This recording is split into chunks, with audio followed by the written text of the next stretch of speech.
పశువులను కూడా కుటుంబ సభ్యులుగా భావించే సంప్రదాయం మనది. అందులోనూ గోవులకు మరింత ప్రాధాన్యం ఇస్తాం. కాలం మారుతున్న కొద్దీ వాటికి ఆదరణ తగ్గిపోతోంది. ఆవుల సంఖ్యను పెంచేందుకు ఓ వ్యక్తి సంకల్పించారు. ఆ దిశగా అడుగులు వేస్తున్నారు. భారతీయ సంప్రదాయంలో పశుపోషణకు మొదటి నుంచే ప్రాధాన్యముంది. ముఖ్యంగా ఆవు నుంచి లభించే పాలు, పాల నుంచి తయారయ్యే పదార్థాలు ఆరోగ్యానికి మేలు చేస్తాయి. ఇవి కాకుండా ఆవు మూత్రం, పేడలో కూడా ఔషధ గుణాలుంటాయనేది నమ్మకం. తల్లి చేసే మేలు ఆవు కూడా చేస్తుందనే ఉద్దేశంతోనే గోమాతగా భావిస్తాం. ప్రకాశం జిల్లా అద్దంకికి చెందిన సుబ్బారావుకు గోవుల పెంపకం అంటే మక్కువ. తరిగిపోతున్న గోవుల సంఖ్యను పెంచేందుకు సంకల్పించారు. గోమూత్రంతో స్నానం చేయటం ద్వారా వ్యాధులను నిరోధించవచ్చనే ఆలోచనతో తను మాత్రమే కాకుండా కుటుంబ సభ్యులు సైతం అలాగే కొనసాగిస్తున్నారు.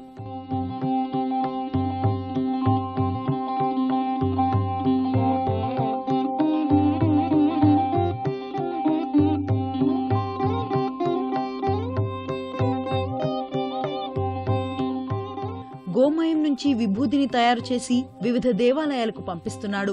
గోమూత్రం పొలానికి మంచి ఎరువుగా ఉపయోగపడుతుందని దాన్ని ఉచితంగానే రైతులకు అందిస్తున్నాడు. గోవును దేవతగా భావించేవారు తమ ఇంటికి వచ్చి పూజలు చేసుకుంటారని సుబ్బారావు కుటుంబ సభ్యులు చెబుతున్నారు. నాకు ఒక 6 ఆవులు ఉండయి, సొంత ఆవులు.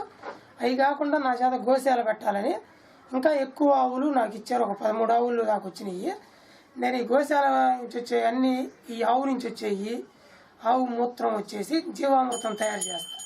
ఈ జీవామృతం తయారు చేసి టౌన్లో ఉన్న దేవస్థానం మొక్కలకి, పోలీస్ స్టేషను, కోర్టు, గవర్నమెంట్ బళ్ళు కానీ అన్నిటికీ పబ్లిక్కి వాడుతుంటే ఎక్కువ ఈబుత్ తయారు చేసి ఇక్కడ మా జిల్లాలో చుట్టుపక్కల ఒక 60 దేవస్థానాలకి ఉచితంగా ఇస్తుంటా ఈబూది. ఇట్లా నేను రైతులకు కూడా ఒక 50 ఎకరానికి ఆవు మూత్రం సప్లై చేస్తాను. ఆవుల్ని మా బిడ్డల్లాగా సాగుకుంటాం. ఉదయం సాయంత్రం మేత వేస్తాము, నీళ్లు తాగుతాము, మినప్పిండి తింటాయి, రాగి పిండి, సొద్దలు అలాంటివి తింటాము. ఆడవాళ్ళు సంతానం లేని వాళ్ళు ఆవు కాడికి వచ్చి పూజలు, సీమంతాలు అట్లా చేస్తారు.